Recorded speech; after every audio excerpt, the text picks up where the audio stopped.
ইমাম গাজালি বলছেন শরীয়ত তোমাকে ইবাদত কিভাবে আদায় করতে হয় এটা শিখাবে, আর তরিকত তোমাকে খোদার সাথে প্রেম কিভাবে করতে হয় এটা শিখাবে। সুবহানাল্লাহ। শরীয়ত আমাদেরকে বলবে তুমি এই কাজ করো, তুমি জান্নাত পাবে, আর তরিকত শুধু আমাদেরকে দেখিয়ে দিবে না, তরিকতের যেই পীর মাশায়েখ আছে ওই পীর মাশায়েখরা আমাদেরকে হাত ধরে ধরে জান্নাতে নিয়ে যাবে। সুবহানাল্লাহ। শরীয়ত বলছে তোমার কোনো ওয়াজিব ছুটে গেলে সিজদা দিয়ে দাও, তোমার নামাজ হয়ে যাবে।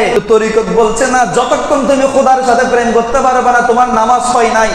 নামাজের মাধ্যমে তুমি খোদার প্রেমে ডুব দিয়ে দাও, স্বয়ং রব্বুল আলামিনের দিদার তুমি পেয়ে যাবে। সুবহানাল্লাহ বলে। এইজন্য আমার প্যারা নবীজি বলছে আসসালাতু মিরাজুল মুমিনিন, নামাজ মুমিনদের মেরাজ। তো মেরাজ কিভাবে হয়?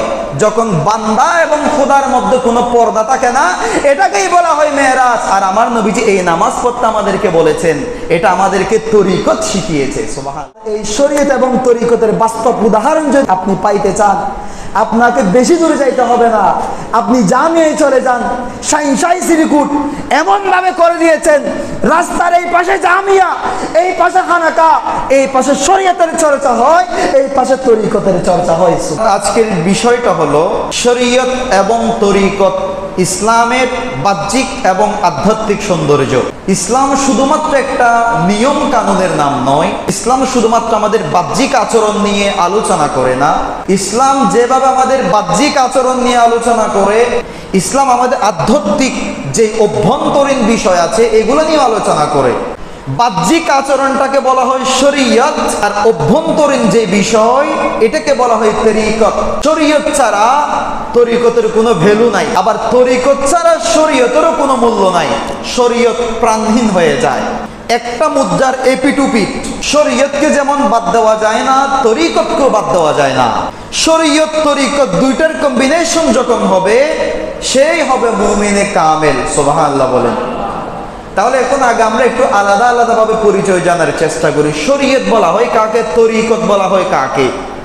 শরীয়ত বলা হয় আল্লাহ রাব্বুল আলামিন প্রিয় নবী সাল্লাল্লাহু আলাইহি ওয়াসাল্লামকে যেই বিধান দান করেছেন, আমাদের জন্য যেই বিধান আল্লাহ এবং আল্লাহর রাসূল রেখে গেছেন, এই বিধানগুলো হলো শরীয়ত। এগুলো মানুষের বাহ্যিক জীবন পরিচালনা কিভাবে করবে এটা নির্ভর করে শরীয়তের উপরে। আমরা কিভাবে নামাজ পড়ব, কিভাবে রোজা রাখবো, আমরা যাকাত কিভাবে দিব, এগুলো নির্ধারণ করে দিবে শরীয়ত। তবে মনে রাখবেন, শরীয়ত শুধু ইবাদতের সাথে সংশ্লিষ্ট নয়। শুধুমাত্র আপনি নামাজ পড়বেন, রোজা রাখবেন, হজ করবেন, যাকাত দিবেন, এর মধ্যে শরীয়ত সীমাবদ্ধ নয়। আপনি বিয়ে করতে যান, এখানেও শরীয়ত। আপনি সমাজ চালাবেন, এখানেও শরীয়ত। আপনি রাষ্ট্র চালাতে যান, এখানেও শরীয়ত। অর্থাৎ আপনি লেনদেন করতে যান, ব্যবসা করতে যান, চাকরি করতে যান, আপনি দৈনন্দিন যাই কিছু করেন না কেন, প্রত্যেক কিছুর মধ্যে শরীয়তের একটা সীমাবদ্ধতা আছে, একটা শরীয়তের গণ্ডি আছে। এই গণ্ডির বাইরে আপনি বের হতে পারবেন না। আর তরিকত বলা হয় শরীয়তের যে মগজ, এই মানব বডিকে যদি আমরা শরীয়ত ধরি, আমাদের ভিতরে যে প্রাণ আছে ওই প্রাণকে বলা হয় তরিকত। সুবহানাল্লাহ বলে। শরীয়ত বলা হয় একটা গাছ, এই যে গাছের মধ্যে যে ডালপালা আছে, এই ডালপালাকে বলা হয় শরীয়ত। আর তরিকত হলো গাছের শিকড়। গাছের শিকড় যদি কেটে দেন, ওই গাছ আর বাঁচবে না। আবার গাছ যদি কেটে ফেলেন, শিকড়েরও কোনো মূল্য নাই। তো বুঝাতে চাচ্ছিলাম, তরিকত হলো শরীয়তের মূল বিষয়। এটা তরিকত মানে হলো পন্থা, এটা আরবি শব্দ। তরিকত মানে হলো পথ, রাস্তা। এটা কিসের রাস্তা? যেই পথে গিয়ে আল্লাহর আউলিয়ায়ে কেরাম আল্লাহকে পেয়েছেন, যেই পথে গিয়ে সুফিয়ানে কেরাম আল্লাহকে পেয়েছেন, আল্লাহ রসুলকে পেয়েছেন, ওই পথ দিয়ে চলার নামই হচ্ছে তরিকা। সুবহানাল্লাহ বলেন। ওই পথ দিয়ে চললে কি হয়? ওই পথ দিয়ে চললে আল্লাহর আউলিয়ায়ে কেরাম যেভাবে আল্লাহকে পেয়েছেন, যেমন আপনি একটা পথ যদি না চিনেন, আপনি যেতে চাচ্ছেন শহরের মধ্যে, কিন্তু আপনি শহরের রাস্তা চিনেন না, তা আপনি শহরে যেতে পারবেন না। আপনি কিছুক্ষণ কক্সবাজারে চলে যাবেন, কিছুক্ষণ বাঁশখালীর দিকে চলে যাবেন, কিছুক্ষণ আনোয়ারা চলে যাবেন, কিছুক্ষণ সাগরের দিকে চলে যাবেন, কারণ আপনি রাস্তা চিনেন না। কিন্তু এমন একজন ব্যক্তির সাথে আপনি চলছেন যে রাস্তা চিনে, আপনি যখন গাড়ির মধ্যে উঠবেন, ওই গাড়ি আপনাকে শহরে নিয়ে যাবে, আপনার কোনো টেনশন নিতে হবে না। তরিকতটা হলো একটা গাড়ির মতো, যে গাড়ি আপনাকে আল্লাহ রসুল পর্যন্ত পৌঁছাই দিবে, আল্লাহ পর্যন্ত পৌঁছাই দিবে। সুবহানাল্লাহ বলেন। এই তরিকতের পথ দিয়ে যখন আপনি চলবেন, তখন আপনার যে কলুষিত আত্মা, ওই আত্মা পরিশুদ্ধ হয়ে যাবে। আর আল্লাহ বলছেন সফল কাম কারা জানো? তোমরা তো সফল কাম মনে করো যাদের কাছে টাকা আছে, পয়সা আছে, বাড়ি আছে, ঘর আছে, সুন্দর স্ত্রী আছে, ছেলে পেলে আছে, তাদেরকে সফল কাম মনে করো। আল্লাহ বলছে সফল কাম তারা নয়, কদ আফলাহা মান যাক্কাহা। নিজের এই কলবকে যারা পরিশুদ্ধ করতে পেরেছে তারাই হচ্ছে সফল কাম। সুবহানাল্লাহ বলেন। সুতরাং আমরা এখন শরীয়তের পরিচয়ে জানলাম, তরিকতের পরিচয়ও জানলাম, এবং এটাও জানলাম শরীয়ত ছাড়া তরিকতের কোনো ভ্যালু নাই, তরিকত ছাড়া শরীয়তেরও কোনো ভ্যালু নাই। শরীয়ত প্রাণহীন হয়ে যাবে তরিকত ছাড়া। ইমাম গাজালি রহমতুল্লাহ আলাইহি বলছেন শরীয়ত কি জানো? শরীয়ত তোমাকে ইবাদত করা শিখাবে। তুমি কিভাবে ইবাদত করবা, কিভাবে নামাজ পড়বা, কিভাবে রুকু করবা, কিভাবে সিজদা করবা, কিভাবে বসবা, কিভাবে দাঁড়াবা, কিভাবে যাকাত দিবা, কিভাবে রোজা রাখবা, শরীয়ত এটা তোমাকে শিখাবে। আর তরিকত শিখাবে কিভাবে ইবাদতকে উপলব্ধি করতে হয়। কারণ গত জুমার মধ্যে আপনাদেরকে বলেছিলাম ইবাদত উপলব্ধির বিষয়। কারণ আমরা যদি নামাজ পড়ি, এমনি নামাজের মধ্যে দাঁড়িয়েছি, কার সামনে দাঁড়িয়েছি এই খবর আমাদের মধ্যে নাই, তাহলে এটা নামাজ ছিল না, এটা জাস্ট একটা অভিনয় ছিল, এটা ব্যায়াম ছিল। ইমাম গাজালি বলছেন শরীয়ত তোমাকে নামাজ আদায় করতে শিখাবে, ইবাদত কিভাবে আদায় করতে হয় এটা শিখাবে, আর তরিকত তোমাকে খোদার সাথে প্রেম কিভাবে করতে হয় এটা শিখাবে। সুবহানাল্লাহ। শরীয়ত তোমাকে শিখাবে কিভাবে নামাজ পড়তে হয়। শরীয়ত বলছে যে ওয়াক্ত হয়েছে, তুমি রুকু করেছো, সিজদা করেছো, ঠিকঠাক মতো ফরজ ওয়াজিব আদায় করেছো, তোমার নামাজ হয়ে গেছে, এটা শরীয়তের কথা। তরিকত বলছে তুমি নামাজে দাঁড়িয়েছো, তুমি রুকু করেছো, সিজদা করেছো, ঠিক আছে, কিন্তু তোমার কলব এখনো নামাজের মধ্যে নাই, তোমার নামাজ হয় নাই। তুমি আগে তোমার কলবকে আল্লাহর দিকে নিয়ে যাও। তোমার কলবকে যদি আল্লাহর দিকে মনোনিবেশ করতে পারো, তখন তোমার নামাজের পরিপূর্ণতা পাবে। সুবহানাল্লাহ বলে। শরীয়ত বলছে তুমি যখন রুকুর মধ্যে গেলা, তোমার পিঠ যখন সোজা হলো, তুমি তাসবিহ যখন আদায় করলা, তোমার চোখ যখন পায়ের উপরে রাখলা, তোমার রুকু হয়ে গেছে। তরিকত বলছে না, তোমার রুকু এখনো হয় নাই, তুমি রুকুর মধ্যে গিয়েছো, তোমার অন্তরে এখনো অহংকার রয়ে গেছে, এখনো তুমি অহংকার করে চলো, তোমার রুকু হয় নাই। তুমি রুকুতে যাওয়ার আগে তোমার অহংকার ত্যাগ দিয়ে দাও, তোমার নামাজ পরিপূর্ণ হয়ে যাবে। সুবহানাল্লাহ।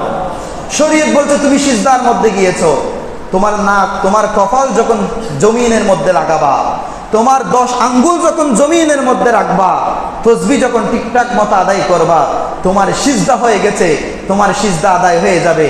তরিকত বলছে না, সিজদা এখনো আদায় হয় নাই, তুমি সিজদার মধ্যে গিয়েছো, তোমার চোখ থেকে এখনো খোদার বয়ে পানি বের হয় নাই, খোদার প্রেমের চোখের পানি এখনো পড়ে নাই, তোমার সিজদা এখনো আদায় হয় নাই। তুমি সিজদায় যখন যাবা, তোমার চোখ থেকে পানি বের করো, তুমি খোদাকে পেয়ে যাবা। সুবহানাল্লাহ বলেন। শরীয়ত বলছে নামাজের মধ্যে যখন কোন একটা ওয়াজিব ছুটে যাবে, তুমি সিজদা দাও, তোমার নামাজ হয়ে যাবে। ওয়াজিব ছুটে গিয়েছে, এটা ভুলবশত ছুটেছে, কোনো সমস্যা নাই। কিন্তু তরিকত বলছে তোমার নামাজ ততক্ষণ পরিপূর্ণ হবে না যতক্ষণ তুমি খোদার প্রেমের মধ্যে ডুবে যাবে না। শরীয়ত বলছে তোমার কোনো ওয়াজিব ছুটে গেলে এটা যদি সিজদা দিয়ে দাও, তোমার নামাজ হয়ে যাবে। কিন্তু তরিকত বলছে না, যতক্ষণ তুমি খোদার সাথে প্রেম করতে পারবে না, তোমার নামাজ হয় নাই। নামাজের মাধ্যমে তুমি খোদার প্রেমে ডুব দিয়ে দাও, স্বয়ং রব্বুল আলামিনের দিদার তুমি পেয়ে যাবে। সুবহানাল্লাহ বলে।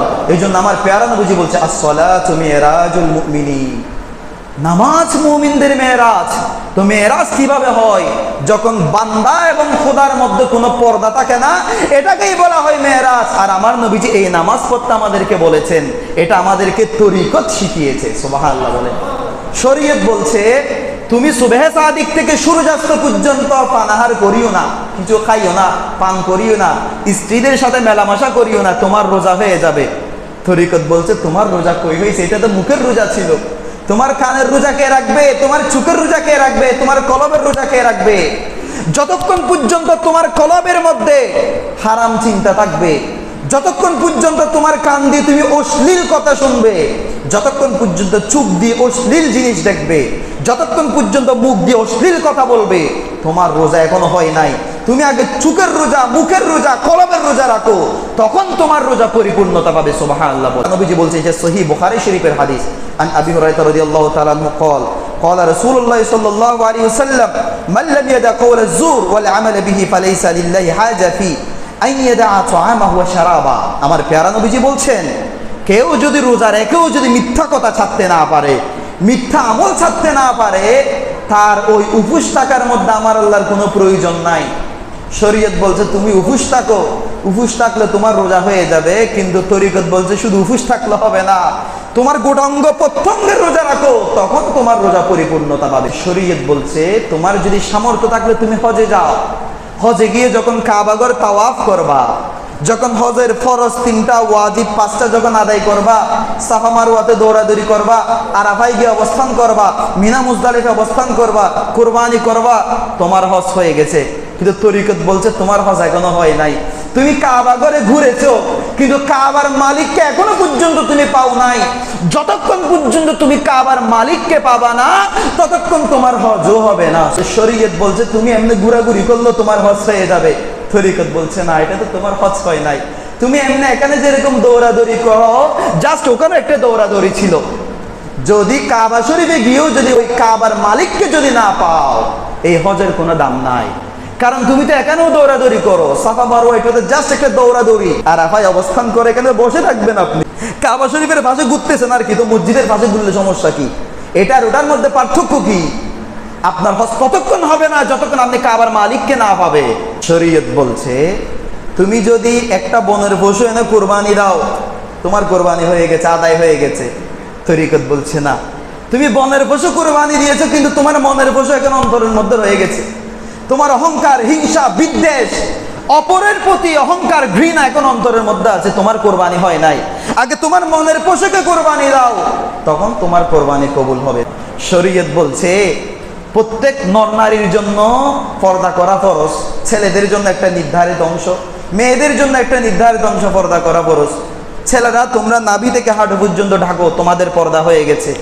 আর মেয়েরা তোমরা চুল থেকে একেবারে পায়ের নখ পর্যন্ত তোমরা ঘুরে রাখো, তোমাদের পর্দা হয়ে গেছে। কিন্তু তরিকত বলছে তুমি এমনি বোরকা গায়ে দিয়ে তোমার অন্তর তো এখন উলঙ্গ। আচ্ছা, আমাদের সমাজের মধ্যে আপনি দেখেন এখন টিকটক আর মেয়েরা যেগুলো আছে, অনেক টিকটক আর মেয়ে ফেসবুকের মধ্যে, ইউটিউবের মধ্যে দেখেন একেবারে হাত মোজা, পা মোজা দিয়ে তারা বোরকা পরে নাচানাচি করে। তাহলে ওই পর্দার তো কোনো দাম নাই। শরীয়ত বলছে তুমি বোরকা দিয়ে পর্দা করো, আর তরিকত বলছে বোরকা দিয়ে পর্দা করলে হবে না, আগে তোমার মনকে পবিত্র করো, তোমার মনের পর্দা আগে করো। তোমার মনকে যদি ঠিক করতে পারো, তখন তোমার শরীরের পর্দা অটোমেটিক হয়ে যাবে। সুবহানাল্লাহ বল। এই জন্য আমার নবীজি বলছে আল হায়াউ শুবাতুম মিনাল ঈমান, লজ্জা হচ্ছে ঈমানের অঙ্গ। কারণ যার অন্তর পর্দাবৃত্ত হয়ে যাবে, যার অন্তরের মধ্যে হায়া চলে আসবে, সে কোনোদিন বেহায়াপনা, উলঙ্গপনা থাকতে পারবে না। সেই জন্য গায়ের পর্দার আগে আগে মনের পর্দাকে ঠিক করতে হবে। আর এটা আমাদেরকে তরিকত শিক্ষা দেয়। শরীয়ত বলছে তুমি যদি একবার সুবহানাল্লাহ বলো, একবার আলহামদুলিল্লাহ বলো, একবার আল্লাহু আকবার বলো, প্রত্যেকটার বদলে তোমার আমলনামার মধ্যে আমার আল্লাহ নেকি দিতে থাকবে। আর তরিকত বলছেন তুমি এমনি মুখে মুখে আল্লাহু আকবার বলছো আর কি, সুবহানাল্লাহ আলহামদুলিল্লাহ, এটা তো মুখের জিকির। তোমার অন্তরের মধ্যে যদি দুনিয়ার চিন্তা থাকে, তোমার ওই জিকিরের কোনো দাম নাই। ওটা জিকির ছিল না, ওটা দুনিয়া পাওয়ার ফিকির ছিল। আল্লাহকে পাইতে হলে অন্তর থেকে ডাকতে হবে। জিকির কাকে বলা হয়?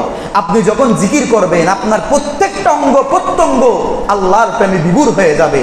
আপনার প্রত্যেকটা শিরা উপশিরা আল্লাহ আল্লাহ জিকির করবে, ওটাই হবে জিকির। আর এটা আমাদেরকে শিখিয়েছে তরিকত। সুবহানাল্লাহ। শরীয়ত বলছে তুমি যখন আস্তাগফিরুল্লাহ বলবা, তখন তোমার তওবা হয়ে যাবে। তুমি আস্তাগফিরুল্লাহ বলো, তোমার তওবা হয়ে যাবে। তরিকত বলছে এটা তো তুমি মুখ দিয়ে বলেছো, তোমার অন্তর তো এখনো বাকি রয়েছে।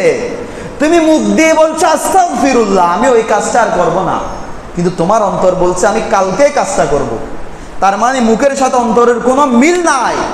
তরিকত বলছে তওবা এখনো হয় নাই তোমারটা, তো কি করতে হবে? তুমি একজন পীরে মুর্শিদের কাছে চলে যাও, একজন হক্কানি রব্বানি আল্লাহর ওলির কাছে চলে যাও। ওনার কাছে গিয়ে ওনার হাতের মধ্যে হাত রেখে নিজেকে বিক্রি করে দাও। নিজের চোখের পানি ফেলে বলো আল্লাহ আমি তওবা করছি, তখন তোমার তওবা কবুল হবে। সুবহানাল্লাহ বলেন। শরীয়ত বলছে তুমি মাদ্রাসায় যাও, তুমি কোরআন হাদিস পড়ো, মাসালা মাসাইল শিক্ষা করো, তুমি বড় আলেম হয়ে যাবা। কিন্তু তরিকত বলছে তুমি তো এখনো আলেম হতে পারো নাই। যতক্ষণ পর্যন্ত খোদার বয়ে তোমার মধ্যে চোখের পানি না আসবে, যতক্ষণ পর্যন্ত খোদার প্রেম তোমার মধ্যে না আসবে, তুমি তো আলেম হতে পারবা না। আল্লাহ বলছে ইন্নামা ইয়াখশাল্লাহ মিন ইবাদিহিল উলামা। আমাকে সবচেয়ে বেশি ভয় করে কারা জানো? আলেম যারা আছে, আমার বান্দাদের মধ্যে যারা আলেম, তারাই আমাকে বেশি ভয় করে। সুতরাং যার মধ্যে যত বেশি আল্লাহর ভয় থাকবে সে তত বড় আলেম। সুবহানাল্লাহ বলে। দাড়ি টুপি রাখাটা আলেম হওয়ার আলামত নয়, মাদ্রাসায় পড়াটা আলেম হওয়ার আলামত নয়। আলেম হওয়ার জন্য মাদ্রাসায় যেতে হবে, হ্যাঁ, আলেম হওয়ার জন্য কোরআন হাদিস আপনাকে পড়তে হবে, কিন্তু কোরআন হাদিস পড়লেই যে আলেম হবে তা নয়, দাড়ি রাখলেই যে আলেম হবে তা নয়, জুব্বা পড়লেই যে আলেম হবে তা নয়, আমার মতো আবা কাবা পরে আপনাদের সামনে খুতবা দিলে যে আলেম হয়ে যাবে তা নয়। আল্লাহ বলছে ইন্নামা ইয়াখশাল্লাহ মিন ইবাদিহিল উলামা। আলেম হওয়ার জন্য আমি সূত্র বলে দিলাম, যার অন্তরের মধ্যে যত বেশি আমি খোদার ভয় থাকবে সে তত বেশি, সে তত বড় আলেম। সুবহানাল্লাহ। শরীয়ত আমাদেরকে শিক্ষা দিবে কিভাবে ইবাদতটা আদায় করতে হয়। শরীয়ত আমাদেরকে দেখিয়ে দিবে শুধুমাত্র শহরে যাওয়ার জন্য তুমি এখান থেকে আগে শান্তিরহাট যাবা, শান্তিরহাট থেকে বাসে করে অথবা সিএনজিতে করে তুমি ব্রিজে চলে যেতে পারবা, এটা শরীয়ত আমাদেরকে দেখিয়ে দিবে। আর তরিকত আমাদেরকে শুধু দেখিয়ে দিবে না, তরিকত আমাদেরকে হাত ধরে শহরে নিয়ে যাবে। শরীয়ত আমাদেরকে বলবে তুমি এই কাজ করো, তুমি জান্নাত পাবে। আর তরিকত শুধু আমাদেরকে দেখিয়ে দিবে না, তরিকতের যেই পীর মাশায়েখ আছে ওই পীর মাশায়েখরা আমাদেরকে হাত ধরে ধরে জান্নাতে নিয়ে যাবে। সুবহানাল্লাহ। অনেক আছে শুধু শরীয়ত মানবে, যে আমাদের কাছে কোরআন হাদিস আছে, আমাদের কাছে বাংলা কোরআন আছে, বাংলা হাদিস আছে, আমরা কেন অমুক পীরকে মানতে যাব? তারা তরিকত মানে না। আবার অনেকে আছে তরিকত মানে, কিন্তু বলে যে আমাদের এই কোরআন হাদিসগুলো তার প্রয়োজন নাই।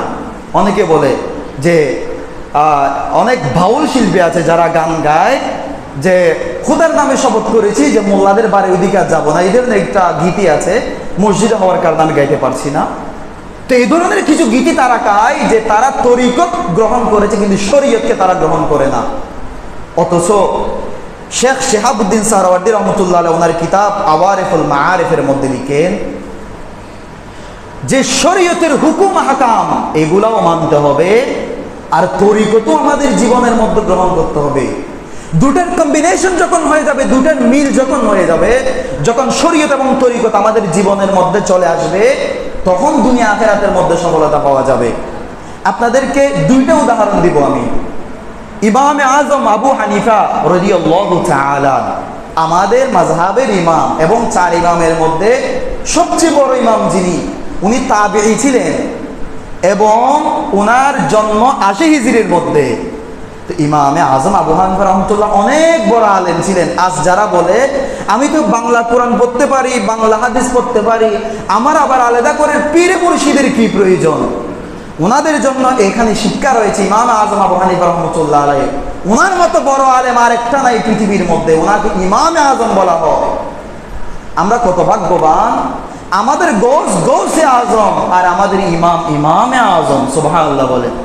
এই ইমামে আজম এত বড় একজন আলেম ছিলেন, অথচ ওনার পীর মুর্শিদ ছিলেন আওলাদে রাসূল ইমাম জাফর সাদেক রাদিয়াল্লাহু তাআলা। দেখেন, তুমি তো চাইলে বলতে পারতো যে আমি এত বড় আলেম, আমার পীর মুর্শিদ কি জন্য দরকার, এটা তুমি চাইলে বলতে পারতেন। কিন্তু ইমাম আজম বলছেন আমার যে এলম আমি অর্জন করেছি, এই এলম সঠিকভাবে পরিচালনা করার জন্য একজন ইমাম লাগবে, ইমাম প্রয়োজন হবে। এই জন্য উনি ওনার পীর মুর্শিদ হিসেবে গ্রহণ করেছিলেন আওলাদ রাসূল ইমাম জাফর সাদেক রাদিয়াল্লাহু তাআলা আনহুকে। এমনকি একবার এক ব্যক্তি ইমাম আজমকে জিজ্ঞেস করছে যে হুজুর আপনার বয়স কত? ইমাম আজম বলছেন আমার বয়স মাত্র 2 বছর। ওই ব্যক্তি অবাক হয়ে গেছে যে হুজুর আপনার তো অনেক বয়স হয়ে গেছে, আপনি আপনার বয়স 2 বছর, মানে এটার মর্মার্থ আমি বুঝলাম না, এটার রহস্যটা কি, হাকিকত কি?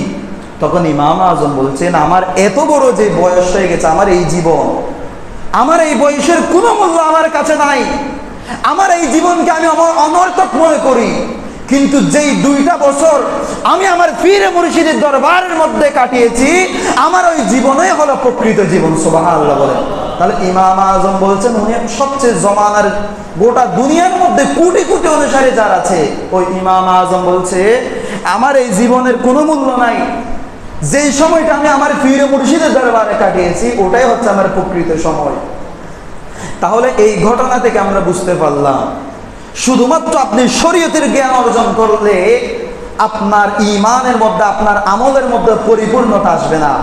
আপনাকে অবশ্যই তরিকতের দ্বারস্থ হতে হবে। আবার শুধুমাত্র তরিকত নিয়ে পড়ে থাকলেও হবে না। এখন তো অনেকে মনে করে আমি আমার পীর মুর্শিদের কাপড়ের টুকরো একটা নিয়ে এসেছি, আমার মৃত্যুর সময় কাপড়ের টুকরেটা আমার কাফনের মধ্যে ঢুকে দিও, আপাতত নামাজ দুয়ে গোলার পড়ার দরকার নাই। অনেক তরিকতের এরকম মানুষ আছে শরীয়তের ধার ধারে না, যে আমাদের মসজিদে যাওয়ার দরকার নাই, আমরা এগুলা নামাজ রোজা এগুলো আমাদের পীর মুর্শিদ রাখতেছে, আমাদের দরকার নাই। এটার জন্য আপনাদের একটা বাস্তব উদাহরণ দিচ্ছি। একদিন আল্লাহর ওলি বাইজিদ বুস্তামি রহমতুল্লাহ আলাই, উনি একদিন কোন একটা পথ দিয়ে যাচ্ছিলেন, ওনার পিছনে পিছনে ওনার এক মুরিদ ওই ইমাম বাইজিদ বুস্তামিকে অনুসরণ করছে। তো ওই মুরিদ পিছনে যাওয়ার সময় মনে মনে চিন্তা করছে যে মনে হয় এটাকে বলে যে নিজের আপন পীরে মুর্শিদের অনুসরণ, যে আমার পীরে মুর্শিদ যেদিকে যেদিকে পা দিয়েছে আমিও সেদিকে সেদিকে পা দিচ্ছি, আমি আমার পীরে মুর্শিদের অনুসরণ করেছি। কিছু দূর যাওয়ার পরে বাইজিদ বুস্তামিকে ওই মুরিদ বলছে, হুজুর আপনার পাঞ্জাবির একটা টুকরা একটু বড় কথা আমাকে দেন না, আমি ওই একটা কাপড়ের টুকরাটা আমি রাখবো, যেটার মাধ্যমে আমি বুজুর্গ হয়ে যেতে পারবো। তখন বাইজিদ বুস্তামি বলছেন, ও আমার শিষ্য, আমি শুধুমাত্র আমার পাঞ্জাবির টুকরা না, আমি বাইজিদ বুস্তামির চামড়াও যদি তোমাকে দিয়ে ফেলি, আমি বাইজিদ বুস্তামির গায়ের যে চামড়া আছে ওই চামড়াটাও যদি তোমাকে দিয়ে দিই, ওই চামড়া যদি তুমি পরিধান করে বসে থাকো, তোমার বুজুর্গি লাভ হবে না। বুজুর্গি লাভ পাওয়ার জন্য আমল করা লাগবে, নামাজ পড়তে হবে, রোজা রাখতে হবে, তাহাজ্জুদের নামাজ পড়তে হবে। আমি বাইজিদ বুস্তামি যেভাবে ইবাদত করেছি, রিয়াজত করেছি, মুজাহাদা মুশাহাদা মুরাকাবা করেছি, তুমিও ঠিক সেভাবে ইবাদত করো, মুশাহাদা মুরাকাবা করো, তোমাকে বুজুর্গি অর্জন করতে হবে না, বুজুর্গি তোমার কাছে চলে আসবে। সুবহানাল্লাহ বলেন। তাহলে বাইজিদ বুস্তামি সেদিন শিক্ষা দিয়েছেন, শুধুমাত্র এমনি পীরে মুর্শিদের কাছ থেকে কাপড়ের টুকরা একটা নিয়ে আসলেন, গিলাপ একটা ছিঁড়ে নিয়ে আসলেন, ফুল একটা নিয়ে আসলেন, নিয়ে আসি কবরে দিয়ে বলতেছেন আমার আর নামাজ দুই গোলার দাঁত দ্বারার দরকার নেই। বাইজিদ বুস্তামি বলছেন, তুমি তো কাপড়ের টুকরা নিয়েছো, আমার গোটা এই চামড়াটা নিয়ে যদি তুমি তোমার মধ্যে ঢুকাই দাও তাও বুজুর্গি আসবে না। বুজুর্গি পাওয়ার জন্য আমি যেভাবে ইবাদত করেছি সেভাবে ইবাদত তুমি করো, ওই ইবাদত করলে বুজুর্গি অটোমেটিক চলে আসবে। তাহলে দুইটা ঘটনা আমি আপনাদের সম্মুখে উপস্থাপন করলাম। শরীয়ত ছাড়াও তরিকতের কোনো দাম নাই, তরিকত ছাড়াও শরীয়ত নিষ্প্রাণ হয়ে যায়। যখন আপনি তরিকত মানবেন না তখন শরীয়ত একটা রোবটের মতো, আপনি রোবটকে যে কাজ করতে দিবেন রোবট সেই কাজ করবে। ধরেন একটা রোবটকে নিয়ে আপনি আপনার কাছে 5 বছর রাখলেন, আপনার সাথে সাথে থাকলো ওই রোবট, যেটা বলছেন সে সেটা করেছে, কিন্তু তার মধ্যে কোনো ফিলিংস নাই। সে আপনাকে মুহূর্তের মধ্যে মেরে ফেলতে পারবে, তাকে যদি কেউ বলে একে মেরে ফেলো সে মেরে ফেলতে পারবে, কারণ তার মধ্যে কোনো ফিলিংস নাই। তো যখন তরিকত থাকবে না ওই শরীয়ত নিষ্প্রাণ, ওই শরীয়তের মধ্যে কোনো ফিলিংস থাকবে না। নামাজ পড়বে ঠিক, নামাজের মধ্যে মন থাকবে না। রোজা রাখবে ঠিক, কিন্তু এটা খোদার জন্য হবে না। কাবাগরের হজ করবে ঠিক, কিন্তু কাবার খোদার সাথে প্রেম তৈরি হবে না। এই জন্য শরীয়ত যেভাবে লাগবে খোদার সাথে প্রেম করার জন্য তরিকত লাগবে, একটা অপরের পরিপূরক। ইমাম মালিক রাদিয়াল্লাহু তাআলা বলছেন, মান তাফাক্কাহা ওয়া লাম ইয়াতাসাওয়াফ ফাকাদ তাফাসসাকা ওয়া মান তাসাওয়াফা ওয়া লাম ইয়াতাফাক্কা ফাকাদ তাজান্দাকা ওয়া মান জামা বাইনাহুমা ফাকাদ তাহাক্কাকা। যে ফাকাহাত অর্জন করলো, শরীয়তের জ্ঞান অর্জন করলো, যার কাছে কোরআন হাদিসের জ্ঞান আছে, শরীয়তের জ্ঞান আছে, ফিকহের জ্ঞান আছে, কিন্তু সে তাসাউফের জ্ঞান অর্জন করে নাই, তরিকতের জ্ঞান অর্জন করে নাই, ইমাম মালিক বলছে ফাকাদ তাফাসসাকা, সে ফাসিক, তার কাছ থেকে এলম নেওয়া যাবে না, তার পিছনে নামাজ পড়া যাবে না, নামাজ পড়লে নামাজ হবে না। যে আলেমের মধ্যে তরিকতের জ্ঞান নাই, তরিকতের শিক্ষা নাই, ইমাম মালিক বলছেন সে ফাসিক।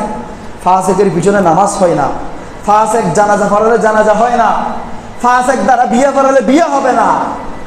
ইমাম মালিক আবারও বলছেন ওয়ামান তাসাওয়াফা ওয়া লাম ইয়াতাফাক্কা, আবার যে শুধু তাসাউফের জ্ঞান অর্জন করেছে, যে শুধু তরিকতের জ্ঞান অর্জন করেছে, শরীয়তের জ্ঞান তার মধ্যে নাই, সে শরীয়ত সম্পর্কে জানে না, কোরআন হাদিসের জ্ঞান তার মধ্যে নাই, ফাকাদ তাজান্দাকা, ইমাম মালিক বলছে সে জিন্দিক, সে পথভ্রষ্ট হয়ে যাবে। কারণ তার মধ্যে তরিকত বুঝার জন্য শরীয়ত লাগবে, তো তার কাছে তো শরীয়তের জ্ঞান নাই। ইমাম মালিক বলছেন যে শরীয়তের জ্ঞান অর্জন করলো, তরিকতের জ্ঞান নাই, সে ফাসিক। আবার যে তরিকতের জ্ঞান অর্জন করলো, শরীয়তের জ্ঞান তার কাছে নাই, সে জিন্দিক, সে পথভ্রষ্ট। তো ওয়ামান জামা বাইনাহুমা, আর কেউ যদি দুইটা একসাথে মিলায়, কেউ যদি শরীয়তের জ্ঞান তরিকতের জ্ঞান একসাথে অর্জন করে, কেউ যদি কোরআন হাদিসও শিখে, আবার একজন পীরের কাছে বায়াত নেই, যে ফাকাদ তাহাক্কাকা, সেই হলো মুহাক্কিক, সেই হলো প্রকৃত ঈমানদার। তাহলে আমাদেরকে যেভাবে শরীয়তের জ্ঞান লাগবে, তেমনি আমাদেরকে তরিকতের জ্ঞান অর্জন করতে হবে। আপনি দেখেন, কাবাঘর হলো শরীয়ত, হেরা গুহা হলো তরিকত। কারণ আমার নবীজি কাবা থাকলে হেরা গুহায় কেন গিয়েছেন? আমার আল্লাহকে পাওয়ার জন্য। কাবা তো যথেষ্ট ছিল, কাবা তো আল্লাহর ঘর। আমরা পড়ি না আল কাবা তো বাইতুল্লাহ, কাবাটা তো আল্লাহর ঘর। তো আল্লাহর নবী কাবা ফেলে হেরা গুহায় কেন গিয়েছেন? কাবাটা ছিল শরীয়ত, আর হেরা গুহাটা হলো তরিকত। যেভাবে কাবা করে যেতে হবে, তেমনি ভাবে আল্লাহকে পাওয়ার জন্য আমাদেরকে তরিকতে যেতে হবে। এই মসজিদ, এই মাদ্রাসা, এগুলো শরীয়ত, খানাকা হলো তরিকত। এখানে এসে আপনি নামাজ পড়বেন, এখানে এসে আপনি শুধু এমনি আল্লাহু আকবার বলেন, নামাজের মধ্যে নিয়ত বাঁধবেন মসজিদ এসে। কিন্তু যখন খানাকার মধ্যে যাবেন, খানাকার মধ্যে আপনাকে শিক্ষা দিবে যে কিভাবে খোদার সাথে প্রেম করতে হয়, এটা খানাকার মধ্যে আপনি এই শিক্ষাটা পাবেন। এই জন্য এটা শরীয়ত, ওটা তরিকত। আর এই শরীয়ত এবং তরিকতের বাস্তব উদাহরণ যদি আপনি পাইতে চান, আপনাকে বেশি দূরে যাইতে হবে না। আপনি জামিয়ায় চলে যান, সাই সিরিকুট এমন ভাবে করে দিয়েছেন, রাস্তার এই পাশে জামিয়া, এই পাশে খানাকা, এই পাশে শরীয়তের চর্চা হয়, এই পাশে তরিকতের চর্চা হয়। আমাদের যেভাবে শরীয়ত লাগবে, ঠিক সেভাবে আমাদেরকে তরিকত লাগবে। আমরা যাতে শরীয়ত এবং তরিকত উভয়ের সমন্বয়ে আমাদের জীবন গঠন করতে পারি, আল্লাহ সেই তৌফিক আমাদেরকে দান করে না, আমিন। শরীয়তের ইলম যেভাবে যাত্রার কাছে দেওয়া যাবে না, তরিকতের জ্ঞানও যাত্রার কাছে নেওয়া যাবে না। এখন তো দেখা যাচ্ছে যে জীবনে কোনোদিন পশ্চিম দিকে আসারও খায় নাই। আমি বাস্তব উদাহরণ দিব আপনাদেরকে। উত্তরবঙ্গের যে পীরগুলো আছে, এদেরকে দেখলে আপনি বুঝতে পারবেন। একজন পীর আছে যারা নামাজ তো দূরের কথা, পশ্চিম দিকে আসারও খায় নাই, এরাও পীর। তো পীর কিন্তু শুধুমাত্র বললাম যে তরিকত লাগবে, তো তাই বলে কি আপনি এদেরকে পীর হিসেবে গ্রহণ করবেন নাকি? ইমাম আলা হযরত আজিমুল বরকত ইমাম আহমদ রেজা খান ফাজলে বেরেলভী আলাইহি রাহমাতুল্লাহ রিদওয়ান, উনি 4টা শর্ত দিয়েছেন। তরিকতের জ্ঞান কার থেকে অর্জন করা যাবে, তরিকতের শিক্ষা কার থেকে নেওয়া যাবে, এটার জন্য 4টা শর্ত আছে। 1 নম্বর, আপনি যার থেকে তরিকতের শিক্ষা নেবেন, যার হাতে বায়াত গ্রহণ করবেন, আগে দেখতে হবে তার আকীদা ঠিক আছে কিনা। কারণ অনেক বাতিল ফেরকা আছে, এরাও পীর দাবি করে। অনেক বাতিল আছে, এরাও পীর, এরাও মানুষদেরকে মুরিদ করায়। তা আপনি যদি এদের কাছে আপনার তরিকতের শিক্ষা নেন, আপনার ওটা তরিকতের শিক্ষা ছিল না, ওটা শয়তানি শিক্ষা ছিল। কারণ তার আকীদা তো বিশুদ্ধ নাই, তার নিজের ঈমান ঠিক নয়, আপনার ঈমান কেমনে ঠিক করবে? এই জন্য প্রথম শর্ত, আপনি যখন তরিকতের শিক্ষা নিতে চাইবেন, ফির ধরতে চাইবেন, 1 নম্বর শর্ত হচ্ছে তার আকীদা ঠিক থাকতে হবে। 2 নম্বর শর্ত হচ্ছে তার মধ্যে শরীয়তের জ্ঞান থাকতে হবে। এখন অনেকে আছে ইংলিশ মিডিয়াম স্কুলে পড়েছে, সারা বছর ইংলিশ মিডিয়াম স্কুলে পড়েছে কলেজের মধ্যে, ভার্সিটির মধ্যে, সেও এখন বাপ যখন মারা গেছে, সেও এখন পীরের আসনের মধ্যে। বাপের ছেলে পীরের ছেলে পীর হবে, এরকম কোনো সূত্র নাই। আমি আপাতত এখনো কোনোদিন, আমি তো ছোট মানুষ, এখনো কয়টা বা কিতাব পড়েছি, সামান্য হাতে গোনা কয়েকটা পড়ার সুযোগ হয়েছে আল্লাহর রহমতে। তো যা কিছু দেখেছি অথবা উস্তাদের জবান থেকে শুনেছি, আমি জীবনে শুনি নাই পীরের ছেলে পীর হতে হবে। পীরের ছেলে পীর তখন হতে পারবে যদি তার মধ্যে যোগ্যতা থাকে। একজন ডাক্তার, MBBS ডাক্তার, তো তার ছেলেকে যদি মেডিকেল কলেজে না পড়ায়, সে তো ডাক্তার হতে পারবে না। মনে করেন সে MBBS ডাক্তার, তার ছেলে মেডিকেলের মধ্যে চান্স পায় নাই, সে কোনো রকম জাতীয় বিশ্ববিদ্যালয় থেকে যে কোনো একটা বিষয়ের উপর অনার্স করেছে। এখন সে যদি এসে মেডিকেল চেম্বারে বসে যায়, রুগী একটাও তো বাঁচবে না। সুতরাং পীরের ছেলে অযোগ্য ছেলে যদি পীর হয়ে যায়, এভাবে মানুষের ঈমানও নষ্ট হয়ে যাবে। এই জন্য পীর হওয়ার জন্য 2 নম্বর যে শর্ত, তার মধ্যে শরীয়তের জ্ঞান থাকতে হবে, কোরআন সুন্নাহর জ্ঞান তার মধ্যে থাকতে হবে। কোরআন সুন্নাহর জ্ঞান তার মধ্যে যদি থাকে, সে হলো প্রকৃত পীর। সুতরাং আবার আপনারা এটা মনে করবেন না যে আমাদের পীরও তো ওনাদের বাবাতে খেলাফত পেয়েছে। আমি তো আপনাদেরকে সূত্র বলে দিয়েছি। সূত্র হলো এই যোগ্যতাগুলো থাকলেই তখন সে পীর হতে পারবে। তার পীরের ছেলে হওয়া লাগবে না। একজন এমনি সাধারণ মানুষ, তার মধ্যে যদি এই যোগ্যতা থাকে, তাহলে সে পীর হতে পারবে। পীরের ছেলে হওয়া লাগবে না। আবার পীরের ছেলে হয়েছে, তার মধ্যে এই যোগ্যতা নাই, তাহলে সে কখনো পীর হইতে পারবে না। এরকম অনেক খান্ডাস পীর আমাদের বাংলাদেশের মধ্যে আছে, অনেক খান্ডাস পীর। নামাজ নাই, দোয়া নাই, দাড়ি নাই, তসবি নাই, কালাম নাই, শুধুমাত্র আছে তোমরা এখানে দরবারের মধ্যে আসবা, হ্যান তেন নাচানাচি করে চলে যাবো, উড়েসে আসবা, গরু নিয়ে আসবা, মহিষ নিয়ে আসবা। এটা তরিকতের নাম নয়। তরিকত আমাদেরকে শিক্ষা দেয় কিভাবে শরীয়ত পালন করতে হয়, এটা তরিকত আমাদেরকে শিখায়। তো যার মধ্যে শরীয়তের জ্ঞান নাই, সেই কেমনে তরিকত পালন করবে? 3 নম্বর শর্ত হলো, তাকে উত্তম চরিত্রের অধিকারী হতে হবে, তাকে কবিরা গুনাহ থেকে মুক্ত হতে হবে। এখন ফির সাহেব যদি কবিরা গুনাহ শুরু করে দেয়, ফির সাহেব যদি নষ্টামি শুরু করে, মুরিদদের অবস্থা কি হবে? এই জন্য যে পীর হবে, তাকে উত্তম চরিত্রের অধিকারী হতে হবে। সে কোনোদিনে প্রকাশ্য গুনার মধ্যে লিপ্ত হতে পারবে না। 4 নম্বর যে শর্ত, সর্বশেষ যে শর্ত, সেটা হচ্ছে তার সিলসিলাটা আল্লাহ রাসূল সাল্লাল্লাহু আলাইহি ওয়াসাল্লাম পর্যন্ত হতে হবে। এই যে যেতে যেতে যেতে যেতে আস্তে আস্তে আস্তে আস্তে তার সিলসিলা আল্লাহর নবী পর্যন্ত হতে হবে। কারণ তরিকত একটা শিকল, তরিকত একটা শিকলের নাম। যেভাবে রেলের যে ইঞ্জিন আছে, ইঞ্জিনের সাথে বগিগুলো একটার সাথে একটা, একটার সাথে একটা লাগানো, মাঝখান থেকে একটা বগি যদি ছুটে যায়, পিছনের বগিগুলো আর আসবে না, ইঞ্জিন চলে যাবে। তেমনি ভাবে তরিকত একটা শিকলের নাম। এই সিলসিলাটা আল্লাহর রাসূল পর্যন্ত। তো যে সিলসিলাটা কর্তৃত, যে সিলসিলাটা অর্ধেক কর্তৃত হয়ে গেছে, ওই সিলসিলার পীরের কাছে বায়াত নেওয়া যাবে না। এখন অনেকেই বলে যে এগুলো তো এখন আসছে, পীর মুরিদ এগুলো আগে ছিল নাকি? হ্যাঁ, অবশ্যই আগে ছিল। সর্বপ্রথম যিনি বায়াত নিয়েছেন, সর্বপ্রথম যিনি বায়াতের কাজ করেছেন, তিনি হচ্ছেন আল্লাহর পেয়ারা মাহবুব। সুবহানাল্লাহ বলেন। ওই হুদায়বিয়ার সন্ধির সময় আল্লাহর পেয়ারা মাহবুবের হাতের মধ্যে হাত রেখে 1400 জন সাহাবী বায়াত নিয়েছিল সেদিন আল্লাহর নবীর হাতের মধ্যে। আল্লাহ বলছে, মাহবুব, তারা আপনার হাতের মধ্যে হাত রাখে নাই, মূলত সেটা আমি আল্লাহর হাত ছিল। সুবহানাল্লাহ বলেন। তাহলে বায়াত শুরু হয়েছে সেই দিন থেকে। আল্লাহ নবীর হাতে বায়াত দিয়েছে সাহাবীরা, সাহাবীদের হাতে বায়াত নিয়েছে তাবিরা, তাবিদের কাছে তবে তাবিরা, এভাবে আস্তে আস্তে আস্তে আস্তে আজ পর্যন্ত এসেছে। সুতরাং পীর মুরিদ এটা নতুন বিষয় নয়, এটা তখন থেকে চলে আসছে। এবং পীর মুরিদি নাম নিয়ে আজকে অনেকে ভণ্ডামি করে, এগুলোও কিন্তু চলতে দেওয়া যাবে না। যেই শর্ত 4টা বলেছি, পীর ধরার সময় দেখবেন এই 4টা শর্ত আছে কিনা, সে সহি আকীদার কিনা, তার মধ্যে শরীয়তের জ্ঞান আছে কিনা, সে মুত্তাকি কিনা, সে কোনো গুনাহের মধ্যে লিপ্ত হয় কিনা, 4 নম্বর তার সিলসিলাটা আল্লাহর নবী পর্যন্ত আছে কিনা। এইগুলা থাকলে সে হলো হক্কানি পীর।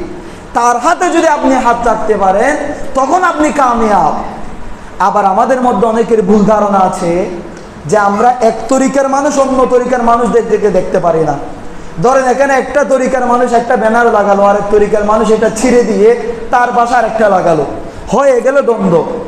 অথচ মুসনদ শরীফের মধ্যে জালালউদ্দিন রুমি রাহমাতুল্লাহ আলাইহি বলছেন, আমাদের তরিকা ভিন্ন, এক একজন আল্লাহর আউলিয়া কেরামের তরিকা, আল্লাহর পাওয়ার পথটা ভিন্ন, কিন্তু আমাদের প্রত্যেকের উদ্দেশ্য এক। আমাদের প্রত্যেকের উদ্দেশ্য হচ্ছে আল্লাহর রেজামন্দি, আল্লাহর মাহবুবের রেজামন্দি। আপনি কাদেরি, আপনি চিশতি, আপনি নকশবন্দি, মুজাদ্দিদি, সোহরাওয়ার্দী, ভান্ডারী, যেভাবে হন, আমাদের তরিকা ভিন্ন। কেউ নামাজ পড়ে পড়ে আল্লাহকে পায়, আর কেউ ঢুল বাজিয়ে বাজিয়ে পেয়েছে, এরকম অনেক আছে, অহরহ আছে। কারণ সে যখন ডুলের মধ্যে বাড়ি দিয়েছে, ওটা আমি আপনার কাছে ডুলের বাড়ি ছিল, কিন্তু তার কাছে এটা আল্লাহ আল্লাহ আওয়াজ ছিল। এটা না হলে হযরত কিবলার দরবারের মধ্যে যখন এসব হয়, তখন এগুলো যদি না হতো, হযরত কিবলা তো ওখানে আগুন ধরাই দিত। কারণ হযরত কিবলাকে আল্লাহ সেই ক্ষমতা দিয়েছেন, আমরা বিশ্বাস করি। তো সুতরাং তরিকতের বিষয়গুলো ভিন্ন হতে পারে। অনেকে এমনি নীরবে কান্না করে করে খোদাকে পেয়ে যায়, আর অনেকে আল্লাহ আল্লাহ বলে অনেকে দেখেন, কিন্তু বর্তমানে দেখেন আসলে আমার কিছু কথা বর্তমানের সাথে হয়তো সাংঘর্ষিক হবে। তৎকালীন যারা আল্লাহর ওলি ছিল ওনাদের মধ্যে জিকির ছিল, ওনারা জিকিরের মধ্যে অনেক সময় এমন অবস্থা হয়ে যেত, যেমন গৌসে পাকের সময়ে গৌসে পাক যখন তকরির করত, এমন অনেক মুরিদ ছিল যারা সহ্য করতে না পারে এরকম লাফাইতে লাফাইতে লাফাইতে লাফাইতে বেহুশ হয়ে যেত। তাহলে ওরা লাফাইতে লাফাইতে খোদাকে পেয়েছে। কিন্তু বর্তমানে যারা অভিনয় করে লাফানির এরা এগুলো না, কেউ লাফাই লাফাই খোদাকে পেয়ে যায়, কেউ নীরবে কান্না করে খোদাকে পেয়ে যায়, কেউ ঢোলের মধ্যে বাড়ি দিয়ে খোদাকে পেয়ে যায়। তাহলে বলতেছিলাম তরিকা ভিন্ন, কিন্তু প্রত্যেকের উদ্দেশ্য হচ্ছে একটা, যে আমরা আল্লাহর সন্তুষ্টি, আল্লাহ রসুলের সন্তুষ্টি। সুতরাং আমরা যাতে এটা মনে না করি আমি এই তরিকার তুমি ওই তরিকার, তুমি আর আমার মধ্যে অনেক ফারাক শত্রুতা রয়েছে, না। প্রকৃত তরিকার যারা অনুসারে, প্রকৃত পীর মুরিদ যারা বিশ্বাস করে, তারা এক তরিকা আরেক তরিকাকে কোনোদিন বিরোধী মনে করতে পারে না। কারণ সবার উদ্দেশ্য তো একটা, আমার উদ্দেশ্য আল্লাহর সন্তুষ্টি, আল্লাহ রসুলের সন্তুষ্টি, ভিন্নতা কেন থাকবে? সুতরাং আজ থেকে এটা মনে করবেন না আমি এই তরিকার, এই জন্য আমার সাথে তোমার কোনো সম্পর্ক নাই, আমি এই মসজিদের মধ্যে শুধু কাদেরি কথা চলবে, সৃষ্টি নকশবন্দি কথা চলবে না, এই ধরনের কোনো কথা বলা যাবে না। আমাদের তরিকা ভিন্ন, কিন্তু আমাদের উদ্দেশ্য একটাই, আমরা তরিকা একমাত্র পালন করছি আল্লাহকে পাওয়ার জন্য, রাজনীতি করার জন্য নয়। এখন অনেকে রাজনীতি করার জন্য পীর মুরিদ করে, শুধুমাত্র এই যে রাজনৈতিক দলগুলা নিজেদেরকে গোছানোর জন্য, নিজেদেরকে অমুক পীরের মুরিদ দাবি করার জন্য এখন নিজেদেরকে বায়াত নেই।